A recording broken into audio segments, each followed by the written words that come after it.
लिबास पहना था जिसके सीने पर खास निशान बना था। अंबर के इशारे पर छिपते छिपाते सब रणवीर, नैतिक, विजय, सौरभ उन आदमियों के झुंड में घुस गए। अंबर ने भी ऐसा ही किया, क्योंकि एक तो रात के अंधेरे में सिर्फ टॉर्च की रोशनी में काम हो रहा था, इसलिए चेहरे पहचानना मुश्किल था। ऊपर से अपने फौजियों ने कश्मीरी लिबास पहना था जो उन आतंकवादियों के लिबास से मेल खा रहा था, इसलिए उन्हें आतंकवादियों में घुलने में ज्यादा वक्त नहीं लगा। उनमें से एक, जो शायद लीडर था, उसने जिस जगह जली लकड़ियां रखी थी वहां खुदाई कर बारूद और बॉम्ब बनाने का सामान निकाला और सब आदमियों को ग्रुप में बांटकर उनके बीच सामान बांट दिया और सब लग गए बॉम्ब बनाने में। उस लीडर ने उन जली लकड़ियों पर थोड़ा सा केरोसिन छिड़क कर उसे दोबारा जलाया ताकि उसकी रोशनी में सब काम कर सके। सारे फौजी भी अलग अलग ग्रुप के साथ बंट गए थे और अपने झुंड के आदमियों से बातों ही बातों में जानकारी हासिल कर रहे थे। पता चला कि इस बॉम्ब से अगले हफ्ते एक मिलिट्री स्कूल को उड़ाया जाएगा। इसके बाद भी आगे कई धमाके प्लान किए हुए हैं और सारे धमाके स्कूल या कॉलेजेस में होने हैं। इस जगह के अलावा और भी कुछ जगहों के बारे में पता चला है जहां यूं ही छिपकर बॉम्ब और हथियार बनाया जा रहा है। सारी जानकारी हासिल करने के बाद अंबर ने कोयल की आवाज निकाली, कू। सारे आतंकवादी सोच में पड़ गए कि उसने ऐसा क्यों किया, लेकिन कोई कुछ समझता उससे पहले सारे फौजी उनकी झुंड से तुरंत भागकर एक ओर हुए और उन पर फायरिंग दी। आतंकवादियों ने भी जवाबी फायरिंग शुरू कर दी। सब तीतर होकर, कोई झाड़ियों के पीछे तो कोई पेड़ के पीछे छिपे थे। हर तरफ बस गोलियों का शोर गूंज रहा था। ऊपर पहाड़ी के पास छिपे जवान ऊपर से ही एक एक कर आतंकवादियों को मार गिरा रहे थे और नीचे अंबर अपनी टीम के साथ उनसे दो दो हाथ कर रहा था। रणवीर को गोली छूकर गुजरी थी। एक दो जवान और घायल थे, मगर इससे उनके जोश में कहीं से भी कोई कमी नहीं आई थी। एक गोली अंबर के बाह में आकर धंस गई। एक हल्की सी आह उसके मुंह से निकली। दो पल वो रुका और अगले ही पल दोबारा आतंकवादियों से भिड़ गया।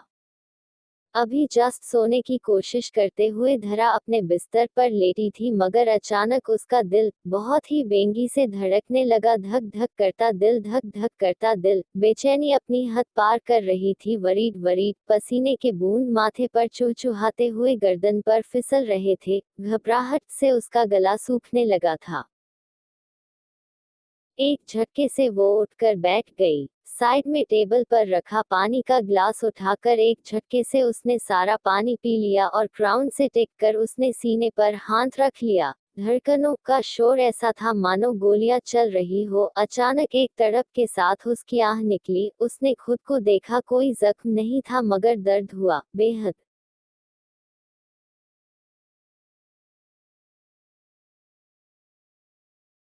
इस दर्द की वजह समझते हुए आंखें खुद ब खुद बंद हो गई और होंठ बुदबुदाते हुए दुआ करने लगे उस शख्स की सलामती की जिससे वो बेइंतहा नफरत करती है। ये कैसे नफरत थी जो उसके जरा से दर्द के एहसास में धरा के हाथ दुआ के लिए उठ गए। हाँ, शायद नफरत ही थी, तभी तो उस शख्स के जिस्म पर लगा जख्म धरा को तकलीफ दे रहा था, मगर उसका दिल, जो ना जाने कब से जख्मों से लहूलुहान सा पड़ा है, जिन पर मरहम की सख्त जरूरत है, उस दिल के जख्मों से धरा को कोई फर्क नहीं पड़ रहा। हाँ, शायद ये नफरत ही थी, तभी तो वो उस शख्स की सलामती की दुआ कर रही थी जिसे अगर उसकी मोहब्बत ना मिली तो जी कर भी हर पल मरेगा। शायद यही चाहती थी धरा, ना उसके पास जाकर उसे जिंदगी देना चाहती थी, ना उसे मौत के हवाले होने देना चाहती थी। शायद उसे हर पल तड़पते हुए जीते देखना चाहती, मगर इतना ना समझ पाई कि उस शख्स की तड़प से दिल उसका भी रोता है।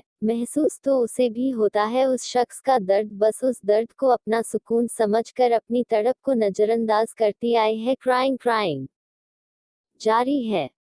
पता नहीं कौन सा जहर मिलाया था तुमने मोहब्बत में। ना जिंदगी अच्छी लगती है और ना ही मौत आती है।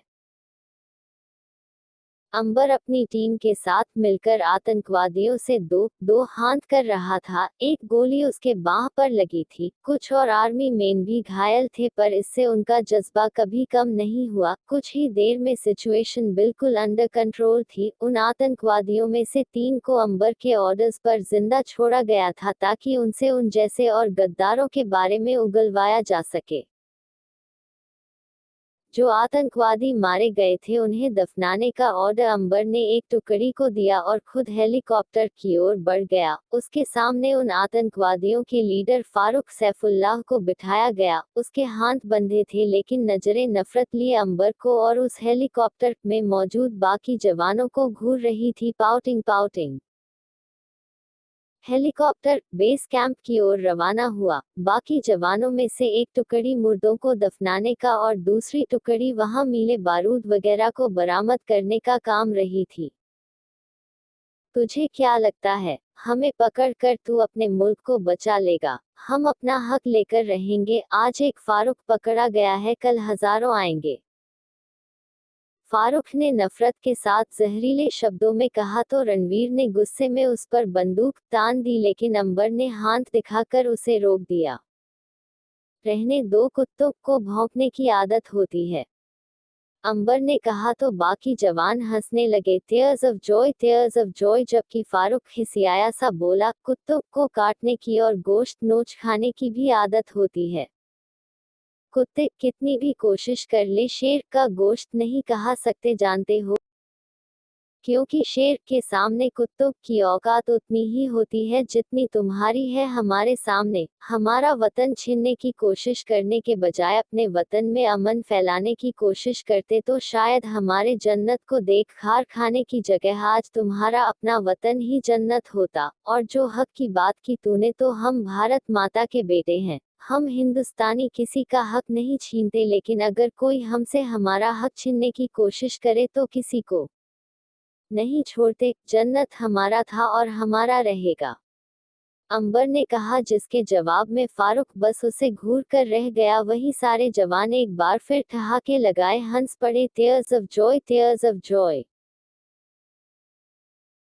सब आर्मी कैंप पहुंच गए। फारूक की ओर इशारा करते हुए अंबर ने 2 जवानों से कहा, आखिरी वाले कमरे में इसे बंद कर दो। अगले 2 दिन तक इसे खाना देने की जरूरत नहीं और पानी 12 घंटे में सिर्फ एक बार, वो भी गला भीगाने इतना ही। इतनी आसानी से मुंह नहीं खोलेगा ये। इसकी अकड़ तोड़ने के लिए इसे इतना मजबूर करना होगा कि ये खुद सब कुछ बकने के लिए राजी हो जाए। 2 ऑफिसर्स को निगरानी के लिए लगवा दो, ध्यान रहे इसे 1 सेकंड की भी नींद नसीब ना हो।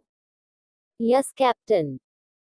दोनों जवानों ने उसे सैल्यूट किया और फारूक को लेकर चले गए। अंबर ने सारे घायल जवानों को डॉक्टर के केबिन में जाने को कहा और खुद अपने कमरे की ओर बढ़ गया। पदचिह्न। कहाँ जा रहा है? गोली तुझे भी लगी है, चल, रणवीर ने उसे रोकते हुए कहा और बिना उसकी कोई बात सुने उसे जबरदस्ती डॉक्टर के केबिन में ले गया। पदचिह्न पदचिह्न। डॉक्टर के केबिन में अंबर को रणवीर ने जबरदस्ती वहां बिठा दिया था। अंबर ने शर्ट उतार दिया और डॉक्टर उसका जख्म देखने लगे। कैप्टन, गोली काफी अंदर धंसी है, निकालने के लिए आपको बेहोशी का इंजेक्शन लगाना पड़ेगा, डॉक्टर ने कहा, जिसे मना करते हुए अंबर बोला, उसकी कोई जरूरत नहीं, आप ऐसी ही निकाल दीजिए। डॉक्टर, लेकिन कैप्टन। अंबर, मैं होश में रहना पसंद करता हूँ डॉक्टर, फिर सुबह मेरी ड्यूटी भी है गश्त लगाने की, इसलिए आप अपना काम करिए, बेहोशी की जरूरत नहीं। डॉक्टर, पर ऐसे तो बहुत दर्द होगा कैप्टन। जो दर्द 7 साल से सीने में दफन है, उसके आगे इस दर्द की क्या बिसात, अंबर ने हल्के से मुस्कुराकर कहा और डॉक्टर को गोली निकालने का इशारा किया। डॉक्टर ने पहले उसकी जख्म से रिसते खून को साफ किया, फिर गोली निकाल उस जख्म पर पट्टी कर दी। इस पूरे दौरान अंबर यूं ही खामोश बैठा रहा। चेहरे पर दर्द की हजारों रेखाएं एक साथ उभरी थी, मगर उस दर्द में भी वो अपने सुकून की तलाश कर रहा था। पट्टी होने के बाद अंबर ने शर्ट पहनी और उस केबिन से बाहर निकलकर पहाड़ी की ओर जाने लगा, लेकिन रणवीर और नैतिक उसके सामने आ खड़े हुए। कि थे एक भव उचकाते हुए रणवीर ने पूछा डिसअपॉइंटेड। वीरे तू। अंबर कुछ बोलने को हुआ तो उसे डांटते हुए नैतिक ने कहा, जाके चुपचाप आराम कर, अच्छा लगेगा क्या सब जूनियर्स के सामने कैप्टन अंबर राणा की पिटाई हो मुट्ठी मुट्ठी। चल जा अपने कमरे में, वरना। रणवीर ने कहा और नैतिक को कुछ इशारा किया। दोनों ने एक झटके से अंबर को उठा लिया और उसके कमरे की ओर बढ़ गए। पच्चिह्न पच्चिह्न। वीरे, नैतिक, मुझे नीचे उतारो, ये क्या बच्चों वाली हरकत है। जूनियर्स देखेंगे तो क्या सीखेंगे। ईट्स इन ऑर्डर, मुझे नीचे उतारो। अंबर बार बार नीचे उतरने को कह रहा था। उसके कमरे में पहुंचकर उसे उतारते हुए रणवीर बापा, कैप्टन साहब स्क्वाड लीडर तब बनना जब हम स्क्वाड में होंगे, अभी तू यहाँ कमरे से बाहर नहीं निकलेगा। इट्स एन ऑर्डर और ये दोस्ती वाला ऑर्डर है, नहीं माना तो और भी तरीके हैं मनाने को। मुट्ठी मुट्ठी। वो लोग दोनों वहां से अपने कमरे में चले गए। उनकी हरकत पर सर झटकते हुए अंबर हल्का सा मुस्कुराया।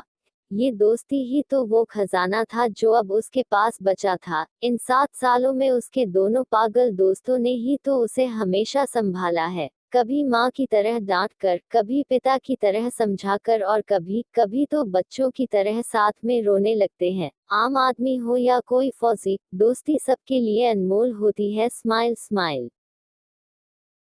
अंबर ने दरवाजा लगाया, रोशनी बुझाई और शर्ट उतार कर पेट के बल लेट गया। आज धड़कनें बिल्कुल सामान्य थी, जिसे महसूस कर वो हल्के से मुस्कुरा उठा, मगर उस मुस्कान में एक दर्द लिपटा उसकी आंखों में सचकर बैठा था। दर्द का एक कतरा आंखों से दूर होकर चादर को भिगोते हुए उसमें समा गया। क्राइंग होंठ कुछ फड़फड़ाए और एक ठंडी आह भरी सिसकी के साथ अंबर ने कहा, कमाल का इश्क करती हो जाना। यूं हर पल हजारों मौत मरने के लिए छोड़ गई और जब मौत को गले लगाने का ख्याल आया तो मेरी जिंदगी के लिए दुआ करने लगी, या तो मार दो या फिर सीने से लगाकर मुझे मेरी जिंदगी लौटा दो। कुछ पल यूं ही लेटे रहने के बाद उसने अपने बैग से एक बार फिर वो लकड़ी का खूबसूरत सा बॉक्स निकाला। उस पर बनी छोटी छोटी बारीक डिजाइन खिड़की से छन छन कर आ रही चांद की रोशनी में चमकते हुई उसे और खूबसूरत बना रही थी। एक तरफ किनारे पर बहुत ही खूबसूरती से तराशा हुआ था, धरा का अंबर। उस रोशनी में ये शब्द एक अलग ही तरह से चमक कर उस कमरे में प्रकाश फैला रहा थे। दरअसल उन शब्दों को खुद तराश कर उन्हें रेडियम से पेंट करवाया था अंबर ने, ताकि रात के अंधेरे में भी वो शब्द अपना अस्तित्व ना खोएं। ना रात के अंधेरे में, ना दिन के उजाले में, ना आज ना कल। ये शब्द अपना अस्तित्व कभी नहीं खोएंगे। जाना अंबर धरा का था और हमेशा रहेगा भी, क्योंकि मेरे जिस्म से लिपटी रूह हो तुम, जिससे दूर हुआ तो रह जाएगा निष्प्राण जिस्म।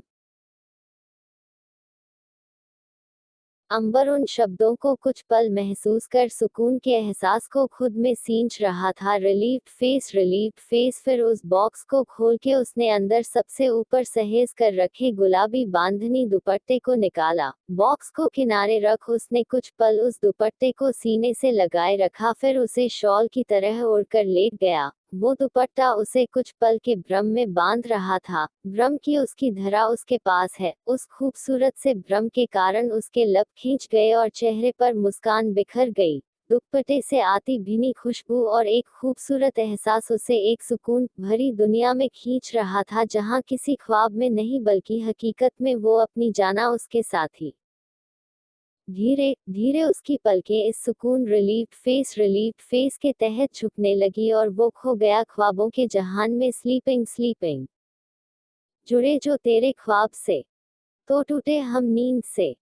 ये कैसा तेरा इश्क है साजना, तू हाथों में तो है मेरे, है क्यों नहीं लकीरों में। ये कैसा तेरा इश्क है साजना। उधर धरा सीने पर हाथ धरे दुआ करते करवटें बदल रही थी। आखिरकार तकरीबन 2 बजे नींद ने उसे भी अपने आगोश में भर ही लिया। स्लीपिंग। अगले दिन सब कुछ बिल्कुल सामान्य था। सुबह उठकर अपना नित्यकर्म करके धरा इलेक्स के साथ ऑफिस के लिए निकल गई। दिन भर उसने खुद को काम में उलझाए रखा, मगर अंबर का ख्याल हर थोड़ी देर में उसे सता ही जाता था। रात को वापस घर आकर डिनर कर फिर से सोने की जदोजहद करने लगी। हर रात की तरह आंख बंद करते ही अंबर का चेहरा उभर कर उसकी नींद में खलन पैदा कर रहा था। हमेशा की तरह उस ख्याल से ही चेहरे पर कड़वाहट पसर गई। अगर आपको कहानी अच्छी लगी हो तो कृपया कहानी को अपने दोस्तों के साथ शेयर करें और लाइक कमेंट करना न भूलें। अभी भी आपने हमारा चैनल सब्सक्राइब नहीं किया हो तो कृपया चैनल को सब्सक्राइब जरूर कर लें। इस कहानी में इतना ही। मिलती हूँ एक नई कहानी के साथ अगली वीडियो में। इस कहानी को सुनने के लिए आप सभी को धन्यवाद। आपका दिन शुभ रहे।